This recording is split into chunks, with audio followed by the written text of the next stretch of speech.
जय श्री राम दोस्तों। आषाढ़ मास का हमारे जीवन में क्या महत्व है और हमें इस महीने में क्या क्या नियम करने चाहिए और हमें किस भगवान की पूजा करनी चाहिए, तो आज हम जानेंगे। हिंदी महीना आषाढ़ है जो भगवान विष्णु और देवी तुलसी की पूजा अर्चना के लिए समर्पित है। तो इस माह में सच्चे मन से श्री हरि की भक्ति करने से जगत के पालनहार प्रसन्न होते हैं। आपको बता दें कि इस माह की देवशयनी एकादशी के दिन से श्री हरि विष्णु 4 महीने की योग निद्रा में चले जाते हैं, तो जिसके कारण मांगलिक कार्य जैसे कि विवाह, मुंडन, जनेऊ आदि करने की मनाही होती है। तो यह 4 महीने की अवधि चतुर्मास कहलाती है। तो जैसे कि हिंदू कैलेंडर का यह चौथा महीना आषाढ़ अपने आध्यात्मिक महत्व के लिए अत्यधिक पूजनीय है और मानसून की शुरुआत का प्रतीक है। यह महीना जो भगवान विष्णु को समर्पित है, महत्वपूर्ण उत्सवों और रीति रिवाजों से भरा हुआ है। ऐसा माना जाता है कि ब्राह्मणों को छाते, लकड़ी की चप्पलें और आंवले जैसे प्रसाद बहुत आशीर्वाद देते हैं और उपवास और दान को अत्यधिक मूल्यवान माना जाता है। तो इस दौरान विशेष रूप से भगवान वामन की पूजा की जाती है। यह अनुशंसा की जाती है कि किसान आषाढ़ शुरू होने से पहले अपनी बुआई पूरी कर लें। पूरी में रथ यात्रा की शुरुआत और देवशयनी एकादशी से इस महीने को आध्यात्मिक बढ़ावा मिलता है। इसके बाद 1 महीने तक कोई भी शुभ अनुष्ठान नहीं होता और इस वर्ष आषाढ़ माह 12 जून 2025 से शुरू हो चुका है और इस माह की समाप्ति 10 जुलाई को होगी। तो इस दिन के बाद सावन महीना शुरू हो जाएगा।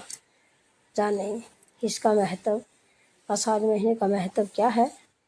तो आषाढ़ माह जिसे शून्य मास या शून्य मास भी कहा जाता है, को हिंदू धर्म में एक प्रतिकूल महीना माना जाता है। लोग इस दौरान कोई भी महत्वपूर्ण शुभ कार्य करने से बचते हैं, जैसे पवित्र धागा, अनुष्ठान, उपनयन, गृह प्रवेश समारोह, गृह प्रवेश या विवाह। शून्य जिनका अनुवाद शून्य है, भौतिक उत्सव को रोकने और आत्म निरीक्षण की ओर अंदर जाने को दर्शाते हैं। तो इस दौरान सादगी, आत्म नियंत्रण और आंतरिक भक्ति पर जोर दिया जाता है। तो इसके अलावा आषाढ़ मास चतुर्मास की शुरुआत का प्रतीक है, जो तपस्या और आध्यात्मिक अनुशासन की 4 महीने की पवित्र अवधि है। हरि से आने या देवशयनी एकादशी, जब ऐसा माना जाता है कि भगवान विष्णु योग निद्रा नामक दिव्य निद्रा में प्रवेश करते हैं, तो यह सबसे महत्वपूर्ण दिनों में से एक है। भक्त इस दिन तपत मुद्रा धारण नामक एक अनोखे समारोह में भाग लेते हैं, जिसमें शरीर पर दिव्य प्रतीकों को अंकित करने के लिए गर्म धातु की मोहरें का उपयोग किया जाता है। ऐसा माना जाता है कि ऐसा करने से आध्यात्मिक संबंध मजबूत होंगे और भगवान का आशीर्वाद मिलेगा। जाने इस महीने में हमें कौन कौन से नियमों का पालन करना चाहिए। यूँ कि माना जाता है कि भगवान विष्णु आषाढ़ के दौरान दिव्य निद्रा में चले जाते हैं, इसलिए अगले 4 महीने के लिए शादी और महत्वपूर्ण समारोह से दूर रहने की सलाह दी जाती है। आंतरिक शांति के लिए दैनिक पूजा और विष्णु मंत्रों का जाप जैसी आध्यात्मिक गतिविधियों पर अधिक जोर दें। जैसे जैसे मानसून का मौसम आता है, इस बात का ध्यान रखें कि आप कितना पानी उपयोग करते हैं और जहाँ भी संभव हो इसे संरक्षित करने का प्रयास करें और इस उमस भरी संवेदनशील अवधि के दौरान पानी की बर्बादी से बचें और बासी भोजन से परहेज करके अपने स्वास्थ्य का ख्याल रखें, जो जल्दी ही बीमारी का कारण बन सकता है। तो आषाढ़ में दान और पवित्र नदियों में स्नान का विशेष महत्व है।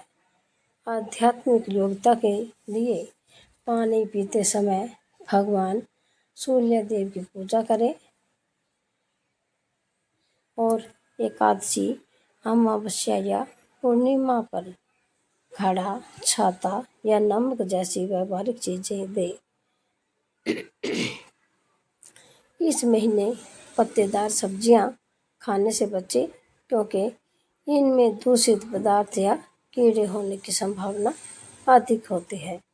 मानसिक स्पष्टता और शारीरिक संतुलन बनाए रखने के लिए मांस, शराब, बैंगन और कुछ दालों जैसे तामसिक खाद्य पदार्थों से दूर रहें।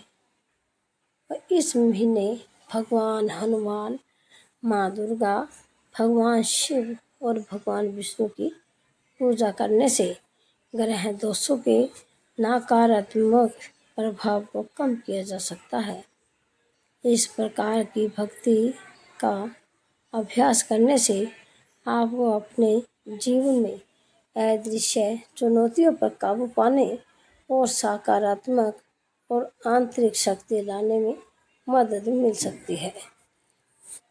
तो ऐसी ही धार्मिक और पुरानी कथा कहानियों के लिए आप हमारे चैनल से जुड़े रहें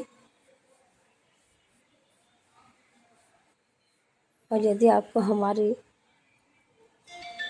कथा पसंद आए तो आप इसे शेयर जरूर से जरूर करें। बोलिए ओम नमो भगवते वासुदेवाय।